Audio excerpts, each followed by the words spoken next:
group of people here for you today. How you feeling about Florida, Mr. Trump? Very good. I feel very good.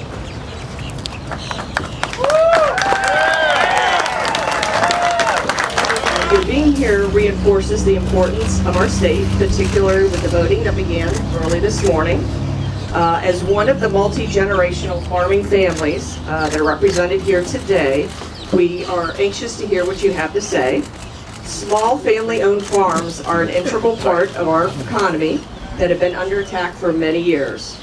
Costs and overhead for farmers have grown out of control. Poorly made trade decisions like NAFTA have made it incredibly difficult for the American farmer to continue and grow their business. The small and medium-sized independent farmers in America have no one fighting for them in Washington. It's time for real change. I'd like to thank you for the level of excitement and degree of candor which you brought to the presidential race. Please join me in welcoming Mr. Trump again.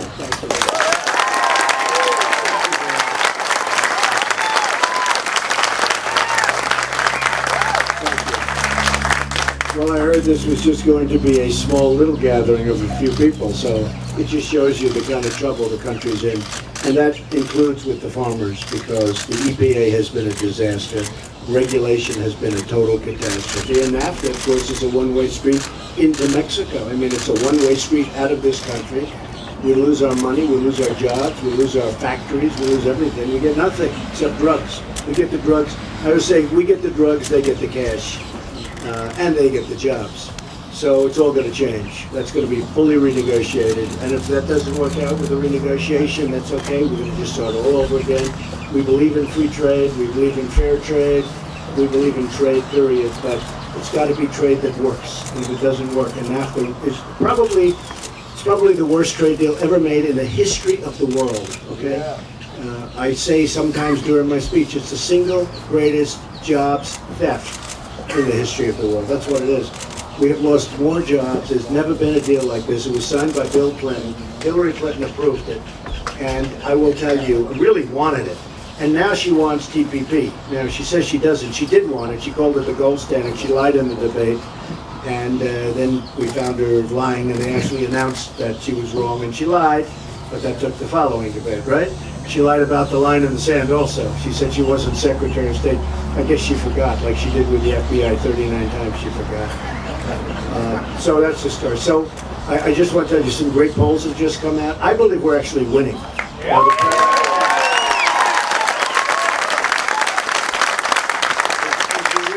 you read the New York Times, and if you read some of these phony papers, these are phony, disgusting, dishonest papers.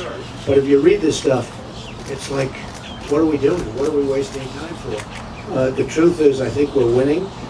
We're winning with the, as you know, the Investors Daily poll, which was the single most accurate poll for the last 3 cycles. The last 3 presidential races were up. We just went up. We were down 3. We were down 5. We're now 2 up in Rasmussen. Just came out this morning. We're up in another couple of polls. I actually think we're winning. We're up in Ohio. We're up in Iowa.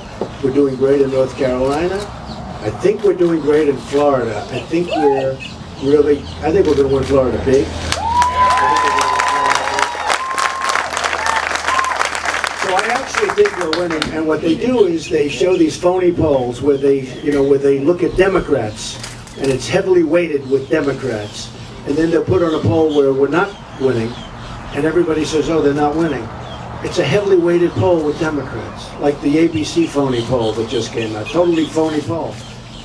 But the polls that mean something, the polls where they really have been accurate over the years, we're leading by 2 nationally. So I just want to say, and watch the polls, because this is part of the crooked system. It's part of the rigged system that I've been talking about since I entered the race. I understand it. It's a rigged system. They put out phony polls. Wall Street Journal, always. I've never had. I thought I was going to lose South Carolina in the primaries. They came out with a poll that was so bad. And I actually skipped a certain amount of work in other locations in order to stay there, and I end up winning in a landslide. These are what they call them dark polls. They are phony polls put out by phony media. And I'll tell you what, all of us are affected by this stuff. And what they do is they try and suppress the vote. This way people don't go out and vote. But we're winning this race. I really believe we're winning. And we're doing very well also in the early, numbers in Florida. But we're doing really, really well in Iowa. We're doing really well in Ohio. I mean, the numbers are unbelievable. People are saying, what's going on? Except for a few of the papers that are holding on for that last straw. So, and a couple of the networks too, I will say. So, there's never been anything like this. As far as farmers are concerned, you are like incredible people. And what you're going through, and I have so many friends that are in the farming business, EPA is driving them out of business, and look, we all believe in environment, and we believe in, my primary thing with environment, immaculate air, beautiful clean air, and crystal clean water. That's it. Once you start going beyond that, you start to lose all of us, okay? But we want clean air, we want clean water, but we have, and you have, situations out, regulations, which we're going to cut. We will probably cut 70 to 80% of the regulations.